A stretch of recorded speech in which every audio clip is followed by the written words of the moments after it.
Ya, baik. Selamat malam semuanya. Salam sejahtera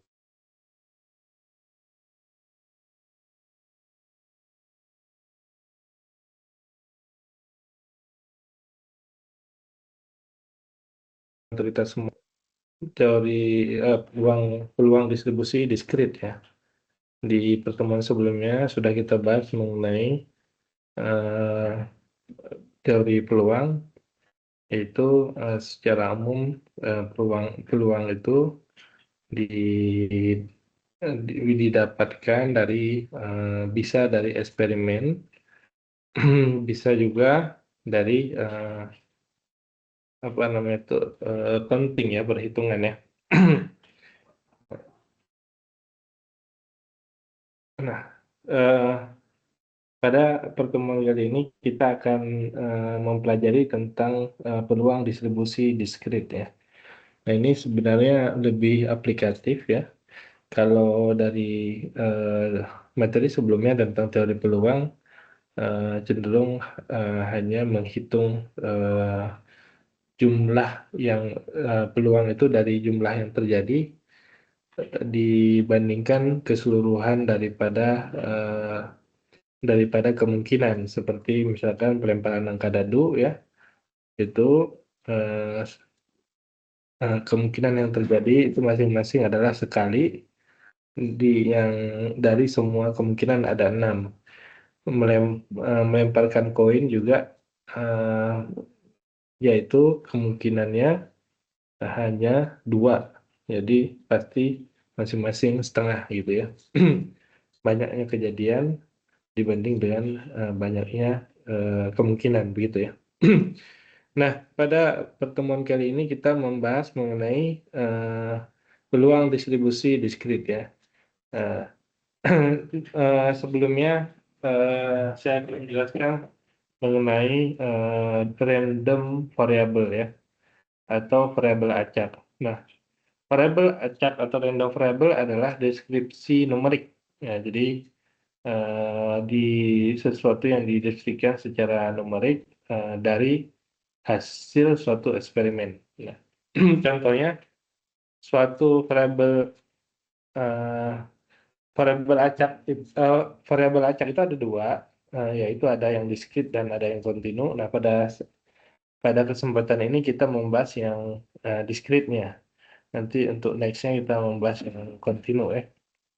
Nah, variabel acak diskrit dapat mengambil sejumlah nilai nilai terbatas atau urutan nilai tak terhingga seperti 0, 1, 2 disebut sebagai variabel acak diskrit. Jadi pengambilan bilangan 0, 1, 2, nanti angka 0, 1, 2 ini memiliki makna sendiri ya. Nah, ini sebagai contoh di bawah sini, pertimbangkan eksperimen seorang akuntan yang mengikuti ujian CPA. Ujian tersebut terdiri dari 4 bagian ya. Jadi masing-masing ujian itu ada 4 bagian. Nah, kita dapat mendefinisikan sebuah variabel acak. Jadi variabel acak itu apa namanya itu didefinisikan terlebih dahulu dari keempat keempat ujian tadi, 4 bagian ujian tadi, kemungkinannya apa aja gitu. Yaitu dideskripsikan secara numerik. Nah, ini kan kalau kita baca tadi, variabel acak adalah deskripsi numerik dari hasil suatu eksperimen. Jadi kalau misalkan orang mengikuti ujian, kita mau ngecek sebagian besar orang, begitu dari 4 jenis ujian tadi, eh, maka kita definisikan misalkan di sini adalah variabel acaknya, yaitu dari 4 bagian tadi ada berapa yang lulus begitu misalkan. Lulus apakah misalkan nilai minimumnya 70 misalkan lulus ya. Nah, itu kita nggak tahu nilainya berapa, nilai lulusnya. Yang jelas di situ variabel acaknya adalah dari 4 bagian tes, setiap orang kemungkinan kemungkinan dia lulus apa berapa begitu ya. Nah, jadi diwakili oleh angka nol. Nol itu maksudnya apa? Yaitu dari 4 ujian yang diikuti tidak ada satupun yang lulus. Nah, itu disebut dengan nol. Karena definisi variabel acak tadi yaitu eh, yaitu jumlah ujian CPA yang lulus. Nah, berarti kalau nol berarti nol tidak ada yang lulus. Satu berarti 4. Satu dari 4 yang lulus. Dua berarti 2 dari 4 yang lulus. Tiga berarti 3 dari 4 yang lulus. Empat berarti semuanya lulus. Nah, ini dihitung masing-masing berapa orang. Nah, itu bisa didefinisikan eh, apa namanya itu fungsi peluangnya begitu ya. Jadi kalau ada di 100 orang aja misalkan, berapa orang kalau datanya memiliki 100 orang, berapa orang yang tidak lulus sama sekali? Sekian. Berapa orang yang lulus satu aja dari 4, ada 10, berarti 10 dari 100, ya berarti 0,1 peluangnya. Gitu. Kemudian ada berapa orang yang lulus 2, 2 dari 4, ada 50 misalkan, berarti peluang untuk lulus minimal 2 itu adalah 0,5 itu setengah ya, dituduh. Jadi begitu ya. Berapa orang yang lulusnya 3 dan berapa orang yang lulusnya 4. Nah, nah ini contoh daripada variabel acak diskrit atau variabel random acak diskrit. Yang pertama tadi random eksperimennya adalah flip a coin, melempar koin. Ini juga salah satu yang bisa dibentuk menjadi variabel acak diskrit ya. Variabel randomnya atau random variabelnya adalah phase of coin showing, yaitu apa? Phase of coin showing maksudnya apa? Jumlah eh, kepala atau muka begitu ya, muka atau gambar kalau kita tulis ya, muka atau gambar ya yang muncul. Jadi bisa diberikan numeriknya, angkanya di sini kalau kepala misalnya angkanya 1, ekor angkanya 0, gambar atau muka, depan atau belakang gitu. Kalau depan dikasih nomor 1, nol, belakang dikasih nomor 2, bebas penomorannya, numeriknya, yaitu eh, yaitu menunjukkan variabel random tadi dinomorikan. Jadi random variable di sini adalah deskripsi, sedangkan peluangnya yaitu dinomorikan di sini ya. X ini bahasa satu dan 0 ini artinya X sama dengan 1, X sama dengan 0 ya. Jadi berapa muncul kepala, berapa muncul ekor begitu ya. Kemudian roll a dice yaitu melempar dadu misalkan. Nah, itu kan melempar dadu nggak mungkin ada angka 0 yang muncul ya. Tapi dari 1, 2, 3, 4, 5, 6. Nah, jadi eh, variabel randomnya itu bisa, variabel random itu bebas kita definisikan. Kita tulis sendiri sesuai dengan penelitian yang ingin kita buat. Random eh, nomor dari banyaknya angka apa atau titik atau apa angka yang muncul pada suatu dadu. Nah, jadi kemungkinannya adalah bisa 1, 2, 3, 4, 5, 6. Jadi kalau X sama dengan 1, maksudnya adalah yang muncul adalah angka 1. X sama dengan 2, yang muncul angka 2 dan seterusnya. Berikutnya adalah random eksperimen kontak 5 customer. Maksudnya menghubungi 5 customer. Nah, ini contoh dari eksperimen sosial begitu ya, marketing semacam itu. eh, ya apa prospek ya dan seterusnya. Kontak 5 customer. Kemudian variabel randomnya adalah berapa jumlah customer yang memesan ya, place an order memesan. Yaitu dari 5 customer bisa aja dia tidak memesan sama sekali atau tidak ada yang terfollow up atau terprogres. Ada yang 1, 2, 3, 4, 5. Nah, ini bisa dihitung peluangnya masing-masing kalau kita eh, sudah memiliki data, misalkan ya biasanya perusahaan tentu punya data ya terhadap customer-customer yang menggunakan aplikasi mereka atau customer yang menggunakan jasa mereka. Nah, ini bisa dilihat, dihitung secara eh, apa acak diskrit ya, variabel acak diskrit. Betul. Kemudian operate a healthcare clinic for one day, yaitu mengoperasikan klinik kesehatan ya. Yaitu variabel randomnya misalkan jumlah jumlah pasien yang datang, yaitu 0, 1, 2, 3, 4, 5 dan seterusnya. Nah, itu adalah variabel randomnya. Nah, ini juga hal-hal seperti ini sebenarnya sangat terukur di beberapa kota ya. Misalkan kalau kalau kita ambil contoh tuh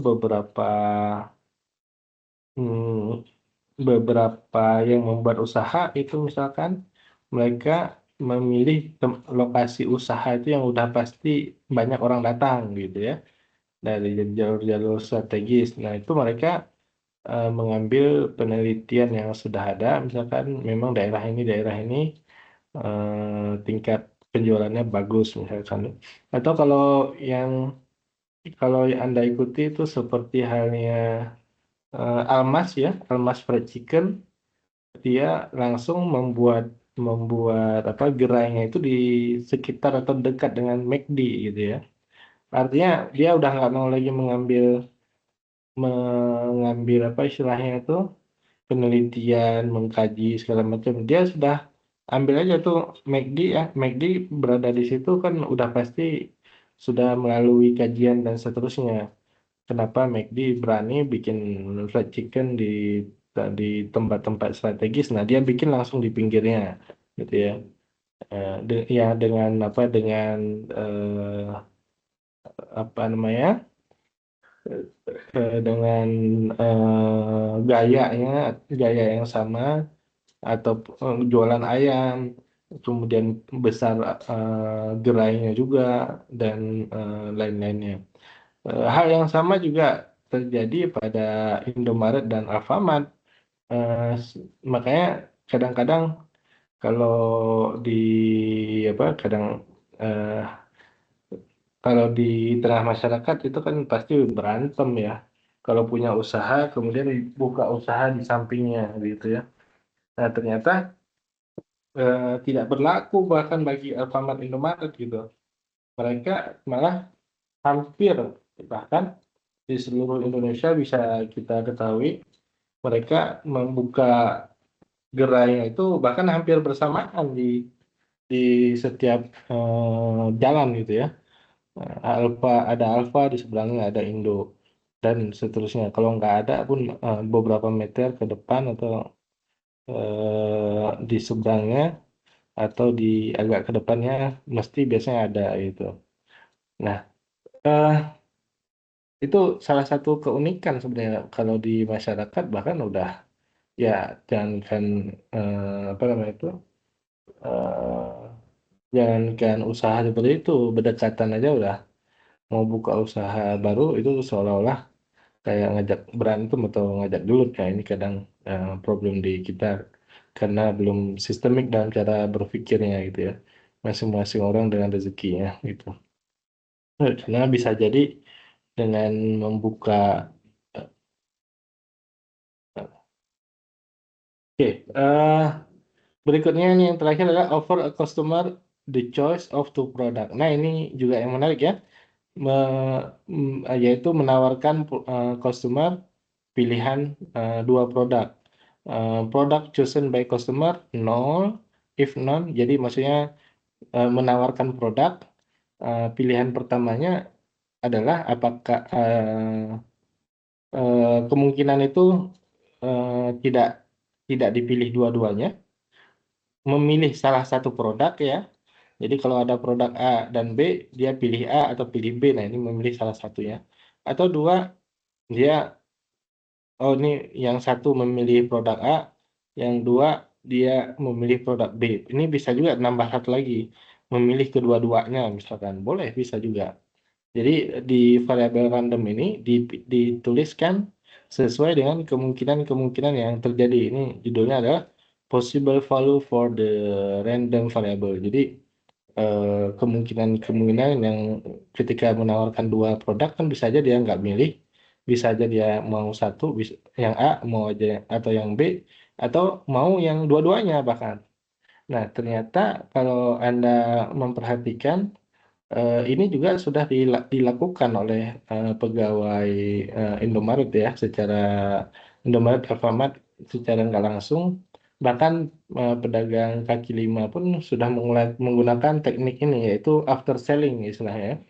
After selling itu ketika orang mau selesai belanja, dia menawarkan produk baru seperti rokoknya Kak, atau mancisnya sudah ada belum, atau eh, kalau di Alfamart tuh biasanya pulsanya Kak, nah gitu ya, pulsa, data, eh, atau promonya Kak ini promo apa? Nah itu menawarkan satu produk. Nah hanya memberikan satu pertanyaan tentu kan tidak merugikan customer, tapi customer itu justru ketika diberikan pertanyaan itu selalu ada peluang dia menambah yang nol tadi dia tidak beli sama sekali, atau kemungkinan kedua dia akan beli gitu. Setidaknya ada peluang 50-50% atau 0,5-0,5. Tapi kalau tidak menawarkan produk sama sekali, nah itu peluangnya secara umum adalah nol begitu. Itu yang dilakukan oleh apa pemilik usaha yang tentu di drive kepada pekerjanya gitu. Jadi kalau Anda masuk ke dalam apa kafe misalkan, bahkan kafe juga sering itu ya. Kalau sering menawarkan pilihannya, di situ memang ada pilihan yang paling murah seperti misalkan Mixu ya. Mixu kan paling murah 8.000 tuh, hampir sejenis Momoyo dan lain sebagainya. Tapi kan orang masuk ke dalam situ, eh ya kayaknya memang ada sebagian yang produk paling murah, tapi sebagian besar jadinya medium atau yang produknya lebih mahalnya gitu ya. Termasuk dalam pilihan ketika menawarkan kopi misalkan ya, kopi karena banyak kopi sekarang bertebaran. Nah, pilihan kopi itu kan atau kopi atau teh itu kan ada jenisnya small, medium dan apa large gitu ya. Nah, otomatis yang paling murah sebenarnya kan yang small. Tapi kalau Anda perhatikan kadang mereka nggak menawarkan yang smallnya itu. Bahkan dia menawarkan yang silakan Kak yang eh, mau cappuccino, yang medium atau yang large gitu. Nah, pertanyaannya aja dari pertanyaannya udah menawarkan medium atau large. Padahal di situ di pilihannya ada pilihan small. Nah, ini adalah cara apa teori peluang bekerja gitu. Jadi satu pertanyaan yang sebenarnya bisa meningkatkan omset yang cukup signifikan ya pada apa pada gerai ataupun pada minimarket tadi. Ya, kalau dia nggak naik signifikan, ya pasti dia nggak akan melakukan itu sebagai SOP, standar operational procedure bagi pegawainya. Hmm, Ini saya tampilkan sejenak contoh apa namanya variabel random customer visit a webpage. Jadi waktu jadi seseorang mengunjungi website, eh, variabel randomnya adalah waktu yang customer habiskan. Nah, waktu yang customer habiskan kan bisa dia nggak bisa dibuat dengan diskrit. 1 menit ya, 1,5, 1,6, 1,7 dia terus bergerak gitu. Nah, disebut dengan variabel random, tapi dia variabel random kontinu ya. Nanti untuk di berikutnya ini sekedar pengenalan aja. Seperti derajat di sini juga sama. eh, apa ya derajat di sini suhu yang dia tidak bisa didiskretkan karena dia bergerak terus 150 ada 150,1 ada 0,2 ada dan seterusnya, maka disebut dengan variabel kontinu itu. Nah, berikutnya ini soft drink. can. Soft drink can ini maksudnya adalah botol kaleng, isinya maksimum 12,1 ounce, maksudnya semacam mililiter gitu. Artinya suatu kaleng isinya bisa kosong sama sekali dan maksimum 12,1 mililiter. Nah, jadi nggak bisa dihitung sebagai variabel diskrit ya. Nah, ada pertanyaan untuk variabel diskrit?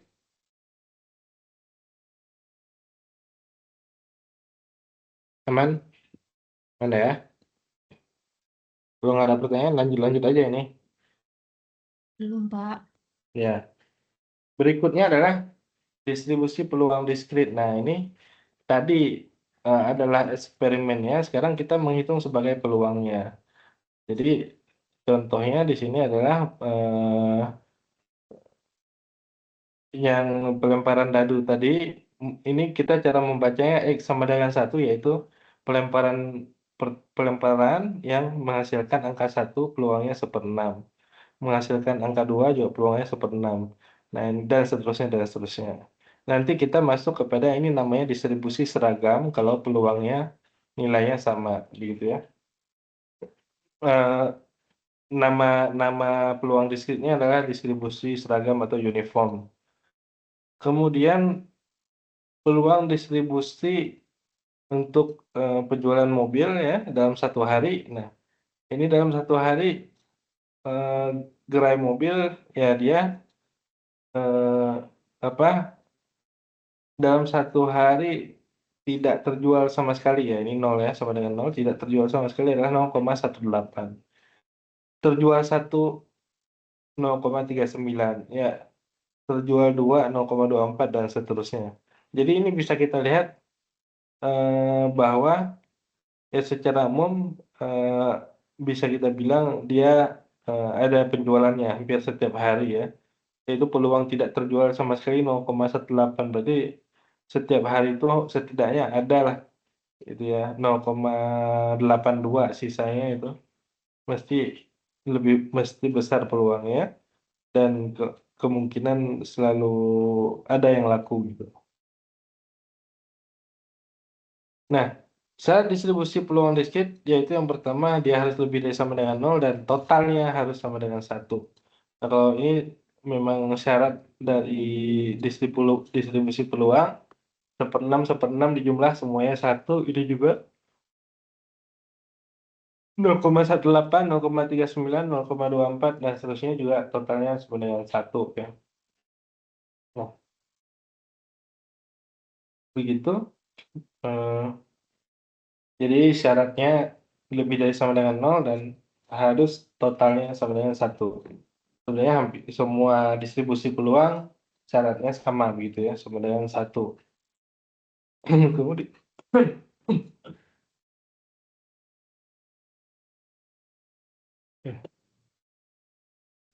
nah, ini tadi distribusi peluang penjualan mobil secara grafiknya. Kalau di total tadi tentu jumlahnya sama dengan 1 tadi ya. Nah, berikutnya adalah distribusi peluang seragam diskrit ya, atau uniform tadi. Nah, jadi untuk peluang peluang diskrit atau yang seragam,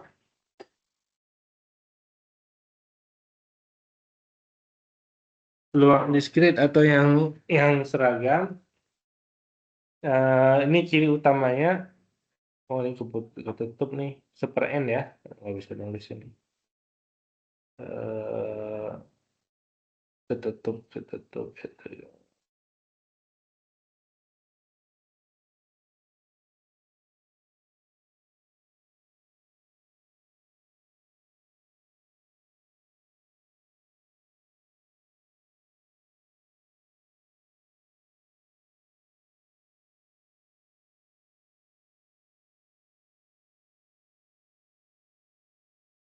Nah, ya, distribusi peluang seragam tadi contohnya adalah apa? Dadu, kemudian uang koin ya, peluangnya sama untuk masing-masing kejadian. Jadi ada dadu ada 6 kejadian, maka 1/6 N-nya. Kemudian koin ada 2 peluang, maka 1/2 peluang ini ya. Jadi setiap hasil atau eksperimen harus memiliki kesempatan yang persis sama. Yang kedua hanya berlaku untuk variabel acak yang nilainya terhitung ya. Ya, variabel acak yang nilainya terhitung tadi kalau eh, apa namanya itu depan dan belakang itu kan terhitung.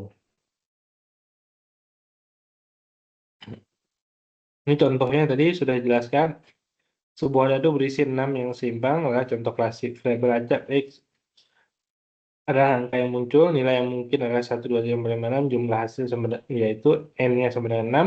Setiap peluangnya masing-masing adalah X sama dengan X. Nah, X sama dengan X ini adalah 1, 2, 3, 4, 5, 6 ya. Itu pilihan. Ini disebut dengan variabel acak karena dia ketika dilakukan eksperimen ya dia ngacak bisa muncul angka berapa aja, angka 1, angka 2, angka 3, angka 4. Nah, disebut variabel acak. Peluang variabel acaknya sama dengan 1/6 begitu ya. Nah, oke, sekarang sebagai pertanyaan. eh, Distribusi peluang berikut ini yaitu X sama dengan 20, X sama dengan 25, X sama dengan 30, X sama dengan 35. Masing-masing fungsi peluangnya yaitu 0,2, 0,15, 0,25, dan 0,40. Pertanyaan pertama, apakah distribusi peluangnya valid? Ya, nah, jelaskan. Kita cek valid itu salah satunya adalah jumlahnya bernilai sama dengan 1.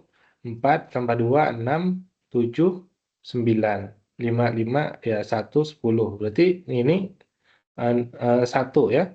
Total peluangnya 1. Berarti dia valid merupakan distribusi peluang totalnya sama dengan 1.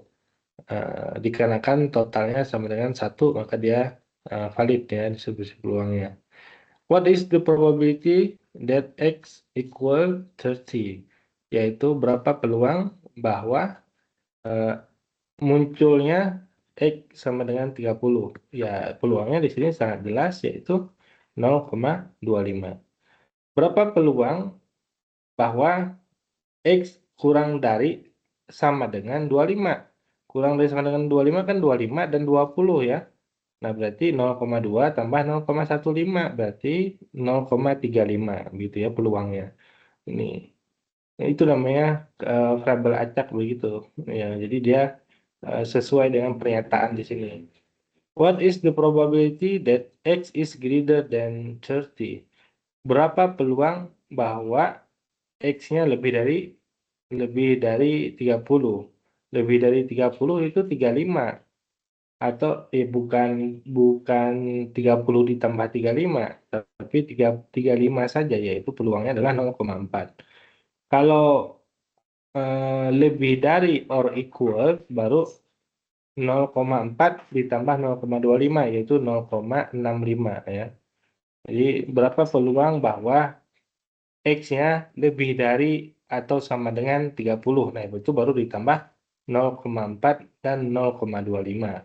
Nah, sedangkan yang D ini peluang yang lebih dari 30 itu hanya angka 35, berarti peluangnya adalah 0,4 begitu ya. Nah, silakan ada yang ingin ditanyakan dulu dari soal berikut ini.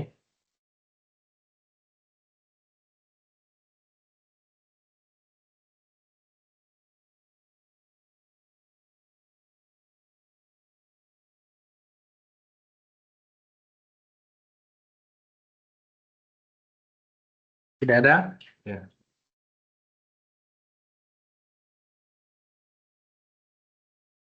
Berikutnya adalah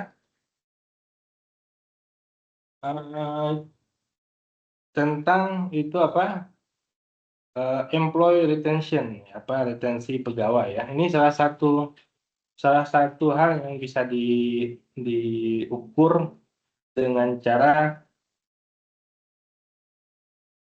salah satu hal yang bisa diukur dengan cara eh, memiliki data nih, apalagi perusahaan ya. Biasanya perusahaan memiliki data tuh mahasiswanya, mahasiswanya mahasiswanya, karyawannya sudah bekerja di situ selama berapa tahun. Nah, ini contohnya time with current employer years, ya, dalam tahun, yaitu tahun pertama, tahun kedua, tahun ketiga, tahun keempat, tahun kelima. Jumlah karyawan adalah 506 di tahun pertama. Di tahun kedua 390. Di tahun ketiga 310. Di tahun keempat 218. Di tahun kelima 576. Ini maksudnya adalah bukan pengurangan tahun pertama ke tahun kedua, tahun kedua ketiga, bukan ya. Tapi kalau di total ini adalah jumlah karyawannya keseluruhan. Nah, masing-masing mereka ada yang baru 1 tahun bekerja di situ, ada yang udah 2 tahun, ada yang 3 tahun, ada yang 4 tahun, ada yang 5 tahun. Nah, ini bisa melihat nanti salah satunya apa, retentionnya itu ya, retention apa, kemungkinan dia tuh bisa apa, bisa survive atau dia mau mau mengundurkan diri gitu.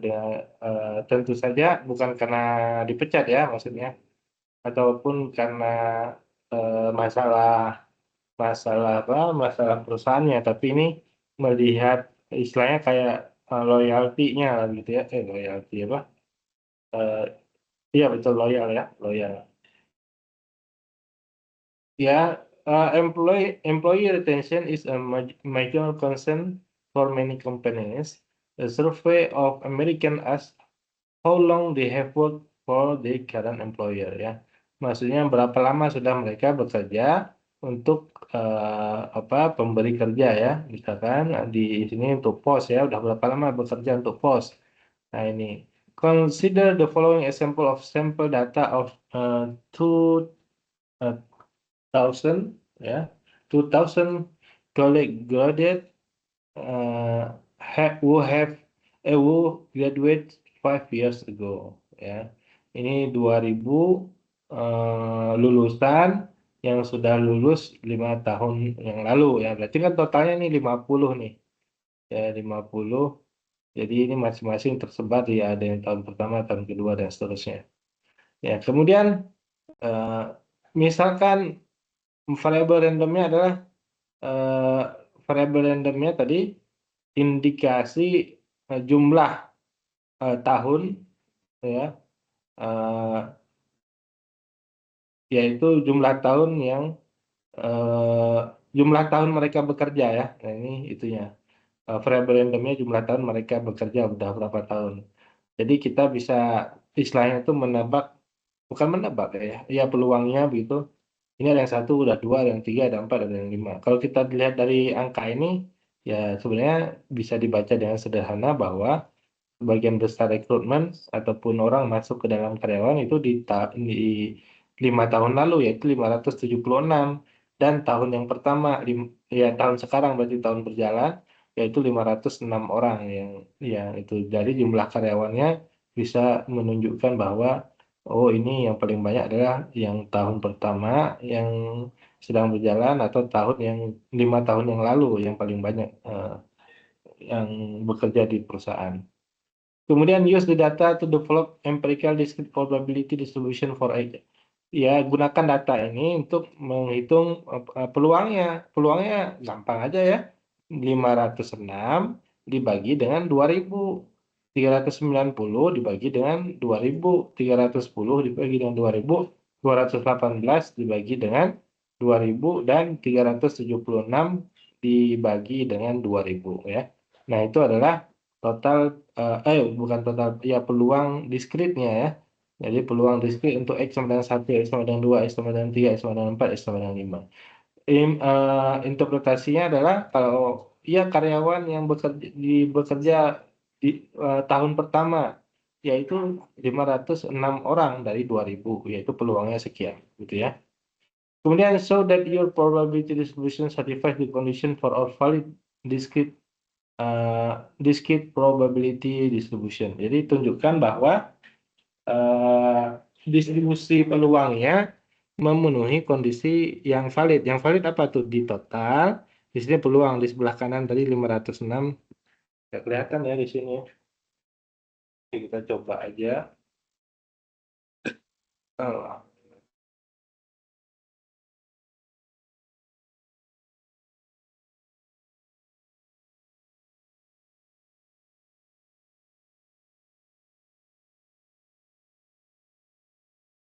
Jadi, mau pulang aja deh. Ya kan harus nyeting dulu itu sama Iya. ngambil hasilnya. Kalau Banjar itu ke siapa jadi? Banjar yang mana? Banjar mana aja? Bukan ke saya kan? Kalau Yang ada, mana? iya maksudnya kan ada uang masuk ke sih. Oh, Takutnya dari siapa? Tapi ya udah sih 500 ya, nggak apa-apa. Oke, mana tadi? berapa Pak yang mana Pak? 500. Oh, Bukan ya? tadi jadi itu pajaknya yang 5 juta ke Bu Eka. Iya, bukan lagi. Mbak. Yuk, tadi Bu Eka ngomongnya. Ya. Tapi besok mau di ini, Pak. Pak, Besok mau dikasih uangnya. ya, tadinya hari ini di Jakarta atau Bu Eka cuma dulu juga belum masih masuk. Nah, use the data to develop an empirical discrete probability distribution for X ya. Yang A-nya yaitu gunakan datanya untuk menghitung peluang diskritnya. Ya, gampang ya. Yaitu di sini kalau saya tulis itu Fx ya di atasnya. Kalau saya bikin tabel baru, tabel peluang diskritnya adalah Fx. Nah, ini peluangnya 506 dibagi dengan 506 dibagi dengan berapa? 200. 506 dibagi dengan 2000 ya. Nah, yaitu 0,253. 0,253 gitu ya. Dan berturut-turut ke bawahnya, yaitu 390 bagi 2000, yaitu 0,1195. Bawahnya 310. 310 bagi 2000. 0,155. 218 bagi 2000 yaitu 0,0109. 576 bagi 2000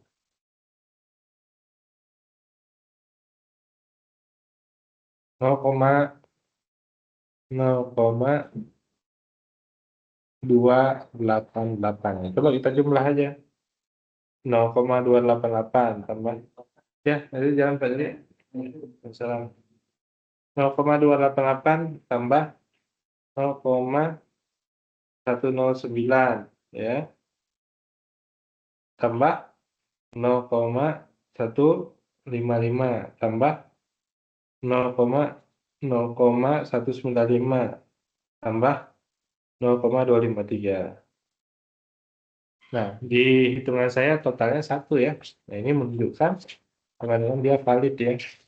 Valid sebagai distribusi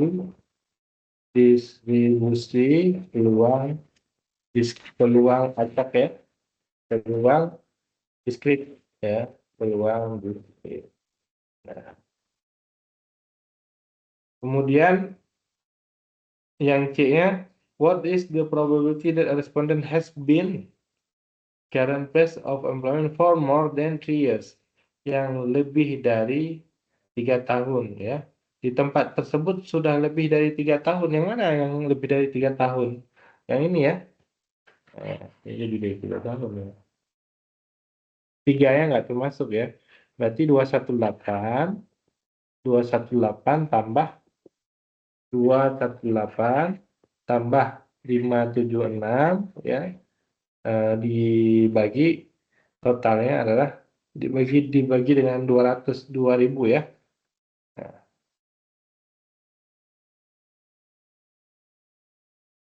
ya. 218 tambah 576 yaitu 779.794 dibagi dengan 2000. Nah, bagi 2000 nilainya sama dengan yaitu 794 bagi 2000, nilainya sebenarnya 0,397 ya. Bahasa lainnya adalah ini 39,7%. Ya. Nah, ada pertanyaan untuk ini?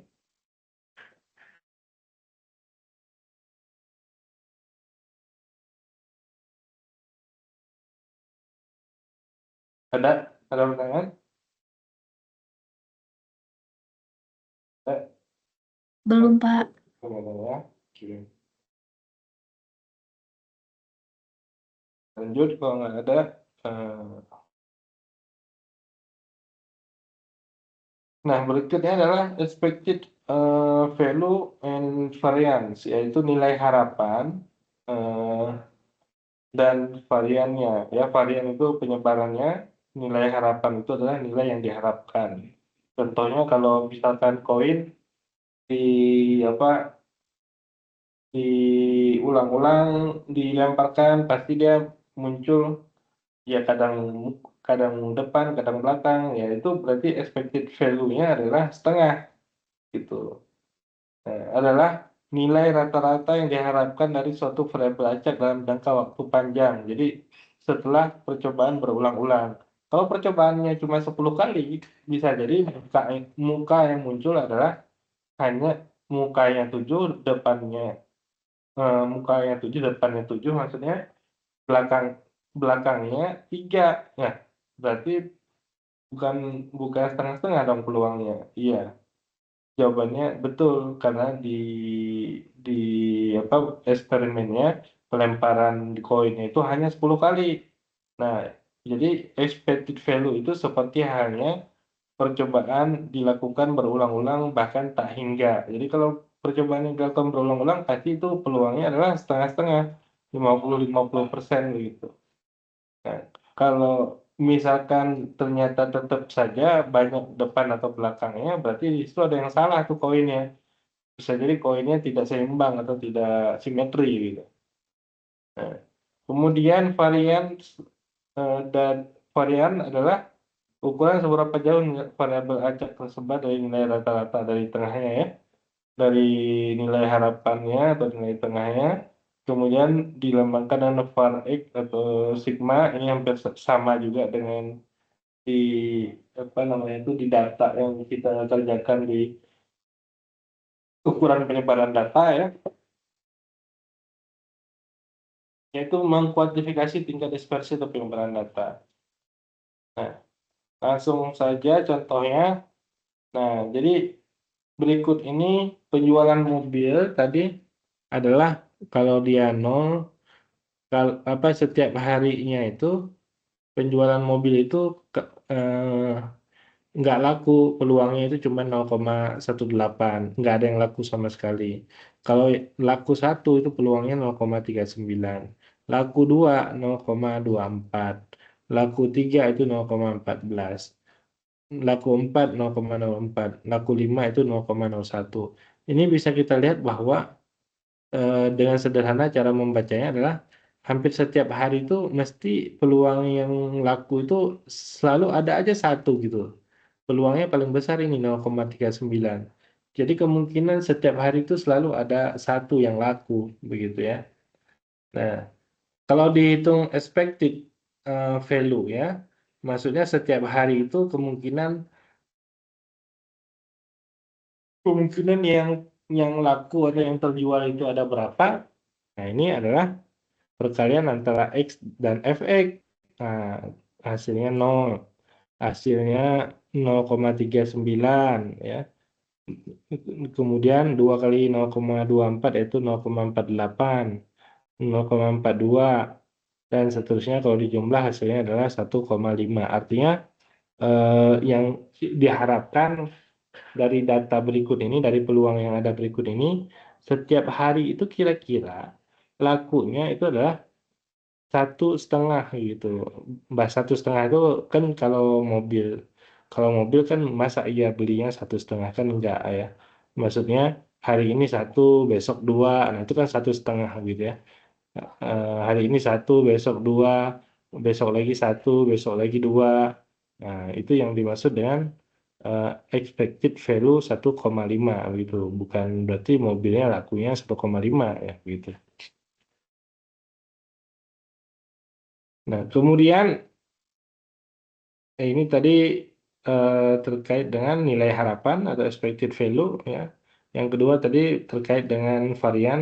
Dengan varian ini rumusnya juga saya uraikan di sini karena sama aja konsepnya, yaitu ekspektasi X ekspektasi kuadrat di dikurang ekspektasi X dikuadratkan ya.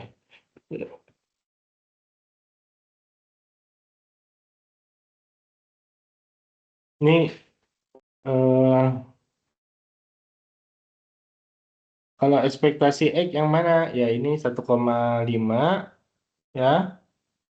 1,5 di yang di sini 1,5 ekspektasi X-nya 1,5 kuadrat begitu. Nah, sedangkan ekspektasi X kuadrat yaitu dengan cara X-nya dikuadratkan, yaitu kalau 0 kuadrat berarti 0, 1 kuadrat berarti 1, 2 kuadrat berarti 4 ya. Nah, dan seterusnya 3 kuadrat 9 dan seterusnya ya.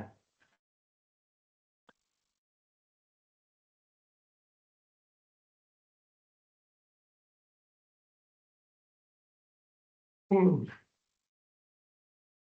Ya, ada pertanyaan untuk nilai ekspektasi?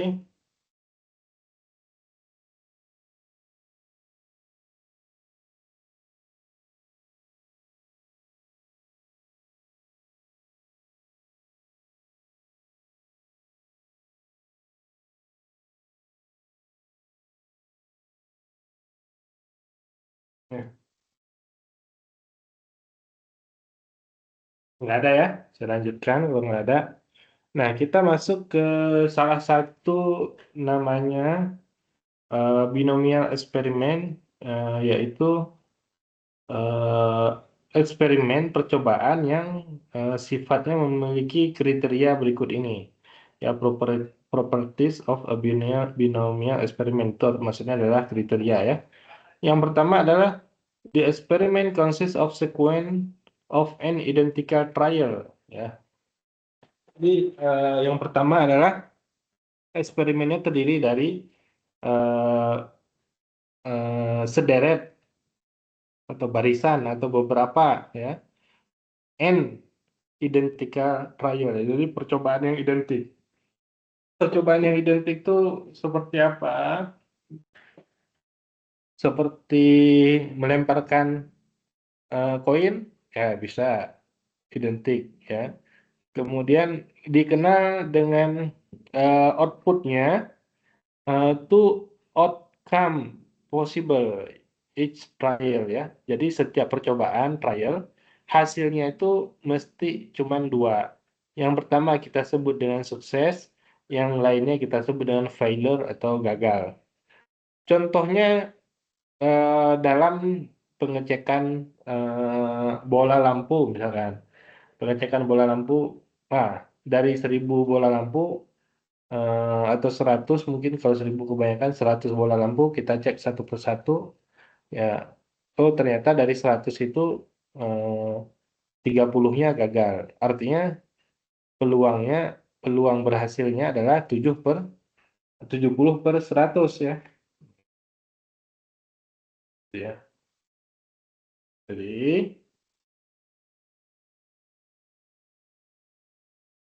tadi peluang jadi setiap peluang yang dia outputnya itu adalah dua. Yang pertama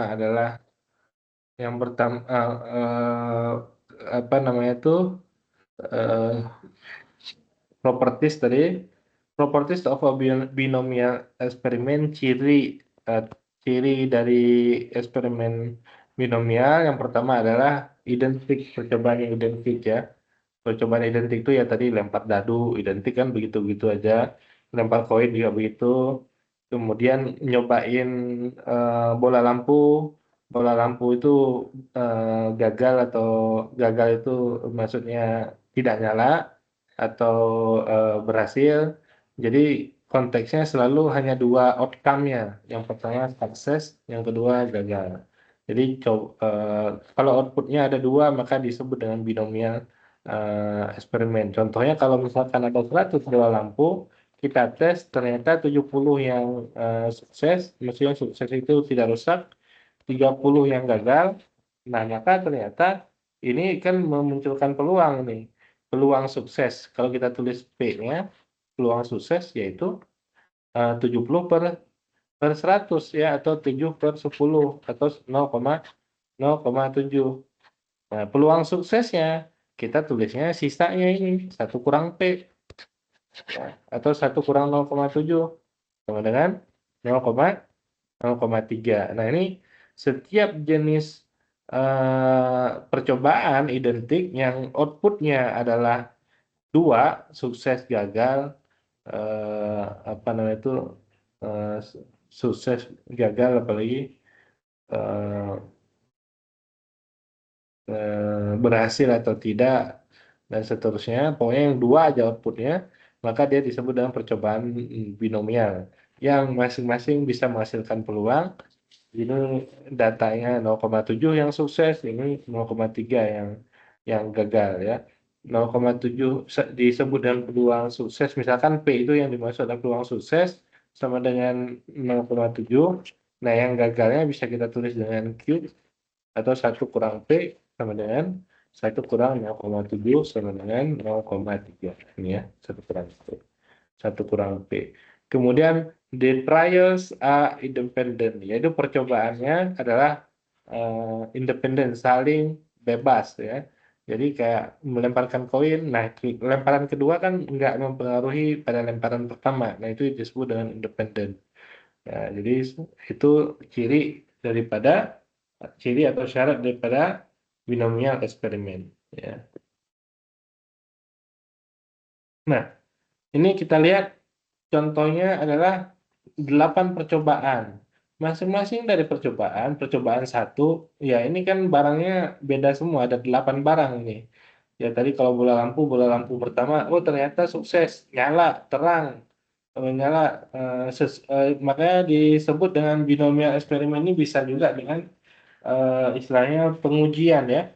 Pengujian produk bisa, sebagai metode pengujian produk juga bisa ya. Kemudian eh, percobaan kedua gagal, percobaan ketiga gagal, percobaan keempat sukses, 5 sukses, 6 gagal, 7 sukses, 8 sukses. Nah, dari data ini kita udah punya apa? Peluangnya. Jadi berapa yang sukses? 1, 2, 3, 4, 5. 5 dari 8 berarti peluang suksesnya besar. Ya, lebih besar daripada peluang gagalnya. Peluang gagalnya adalah 3 per 8. Gitu ya.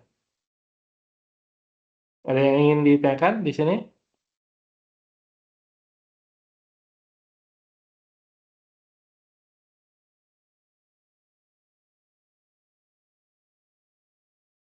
Tidak ada?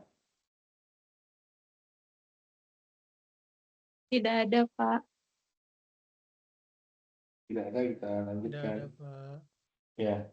Berikutnya adalah, nah ini langsung kita tuliskan fungsi peluang binomialnya. Tadi kan apa peluangnya dari apa namanya itu ditentukan, ini kan 8 nih, 8 percobaan gitu. Tapi kita bisa memilih, misalkan di sini eh, apa fx, yaitu jumlah yang sukses, peluangnya, yaitu di sini adalah kombinasi ya, kombinasi kombinasi atau permutasi gimana ya, Eh, kombinasi ya, kombinasi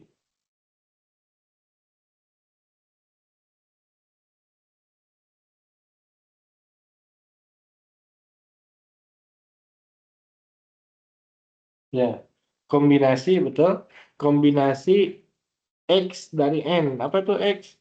X itu yang sukses, N itu adalah banyaknya percobaan.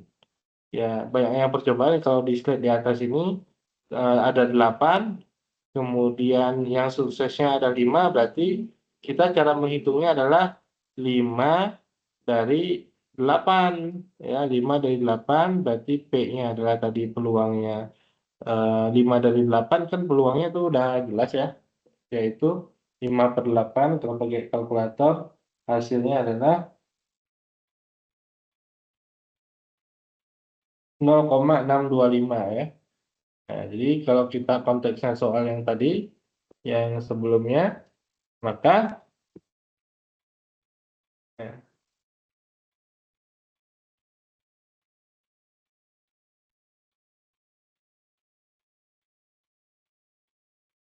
ini tadi peluang suksesnya adalah 5 dari 8, maka kita tulis pakai peluang 0,625. Nah, eh, 1 kurang V-nya, ya berarti 1 kurang 0,625 ya, yaitu 0,375 gitu ya. Nah, tinggal dimasukkan aja ke dalam eh, persamaan ini, yaitu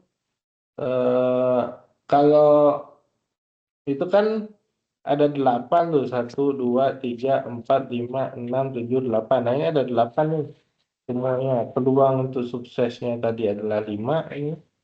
1, 2, 3, 4, 5. Nah, yang 3-nya juga peluang untuk peluang gagalnya adalah 3 dari 8. Tapi pertanyaannya fx itu adalah fungsi binomial tadi, fx sama dengan xn P pangkat X 1 kurang P N pangkat X. Ini untuk apa? Untuk eh, variabel acak yang tadi X itu variabel acak.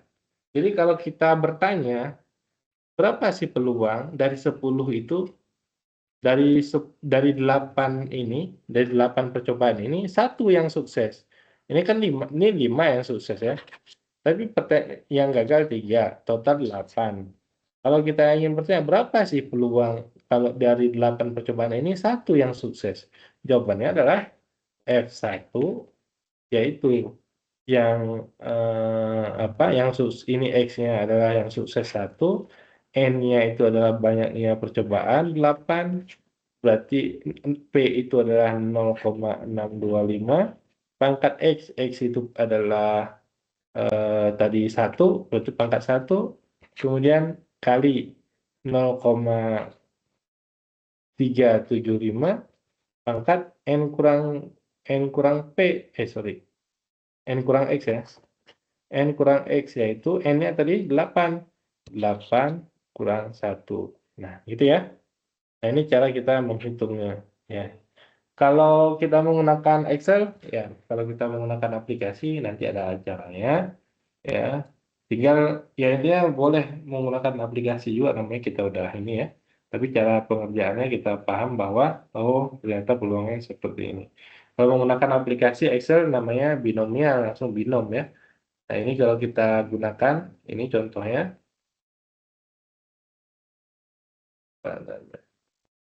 statistik ya,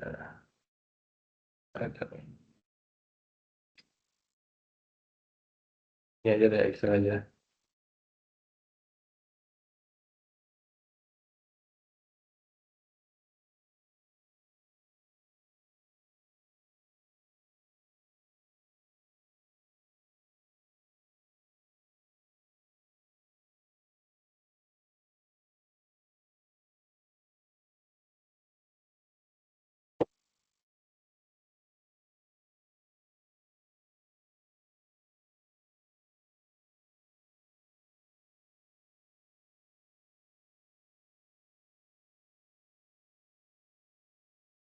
Nah, kalau kita menggunakan Excel nih, yaitu kita langsung aja ada tadi, cuman kita harus bisa menggunakannya sama dengan saya gunakan, tulis saja binom ya, binomial distribution ya, ada yang binomial distribution, ada yang binomial distribution, yang di bawahnya binom dis, ada binom di sini sama aja.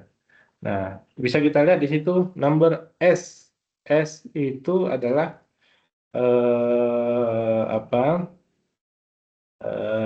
percobaan ya. Saya lupa juga nih. Trial itu percobaan. Ini kalau di yang kita kerjakan tadi, ini 5 sukses dari 8 ya.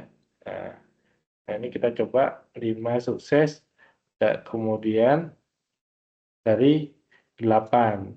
Kemudian, sorry, 5 sukses dari 8. Kemudian percobaan suksesnya.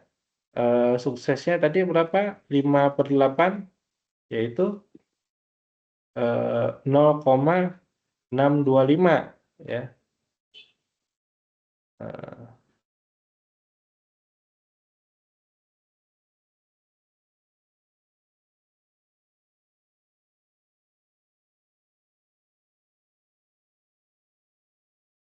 gitu ya, 0,625, 0,6625.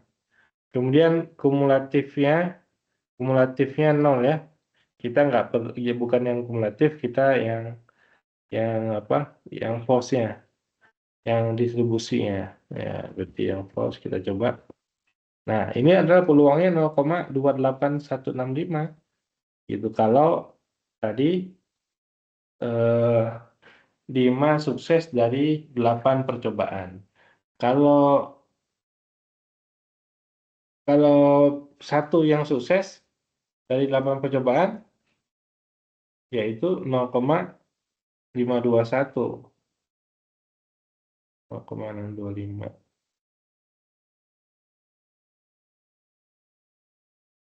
Kalau 2 yang sukses,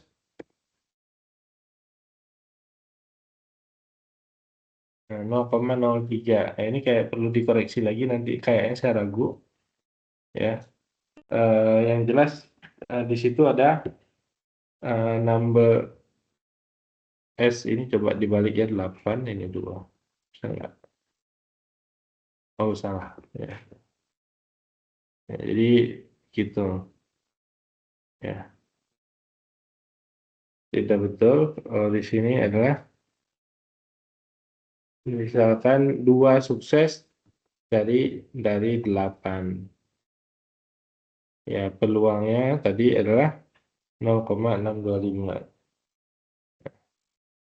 Gitu ya. 0,03 ya.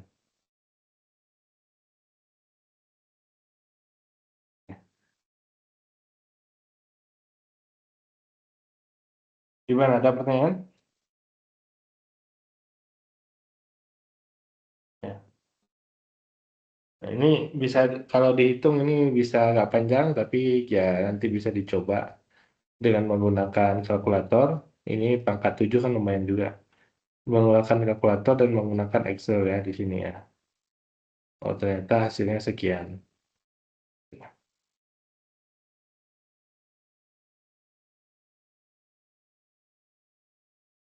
Nah, lanjut ke, nah, fungsi peluang binomial ya tadi. eh, nah, ini misalkan eh, ada apa namanya itu, number of customer making a purchase. Jadi jumlah jumlah pembeli, jumlah yang melakukan pembelian. Ya misalkan di satu waktu jumlah yang melakukan pembelian tadi apa? Jadi yang datang ke toko misalkan, oh dia yang ini orang datang dia nggak beli ya, nggak beli sama sekali. Nah berarti dia cuma nanya gitu. Dia datang belinya 1 misalkan, dia datang belinya 2, dia datang belinya 3. Nah ini adalah cara apa namanya itu. Jadi di X-nya ini adalah peubah acak tentang pembelian prosesnya atau prosesnya berapa kali istilahnya gitu ya.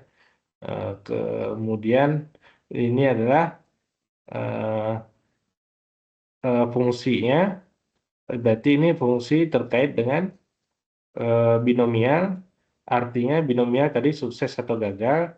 Jadi orang datang kalau ada orang datang, sorry ini bukan pembelian berarti ini adalah customer-nya, jumlah customer. Jadi ada customer-nya 1, 2, 3 gitu ya.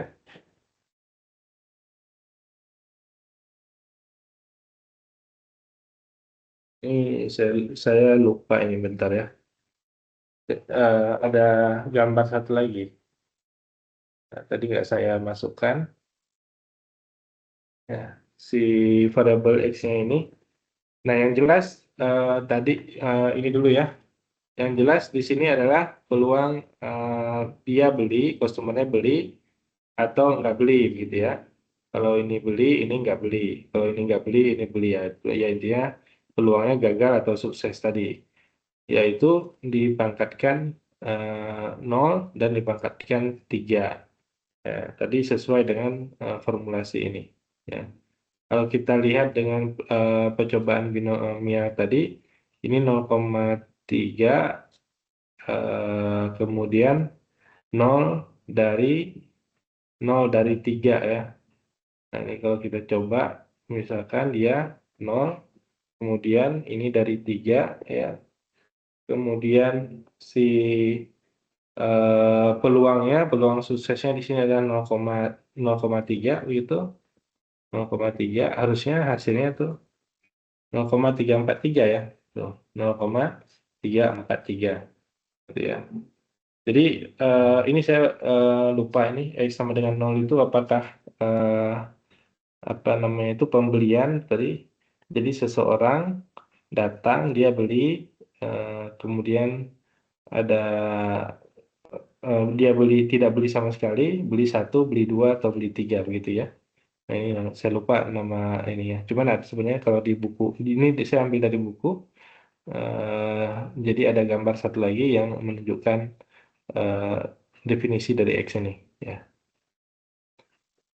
Kemudian nah di sini bisa dilihat kalau totalnya adalah 1 berarti dia valid ya sebagai fungsi peluang.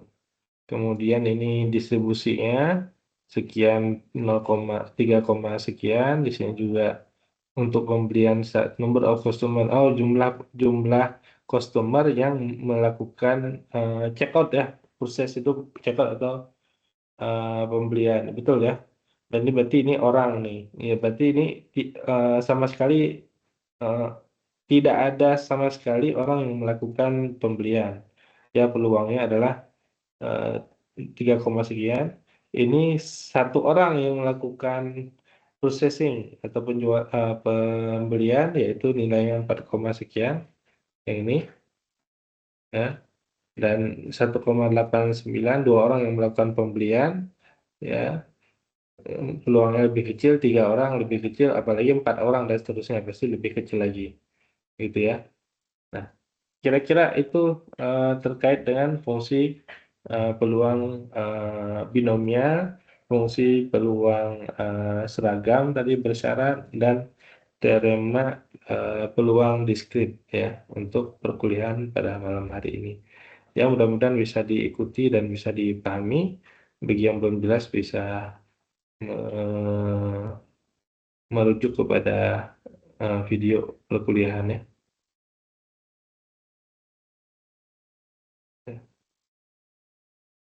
Ya, silakan ada yang ingin ditanya.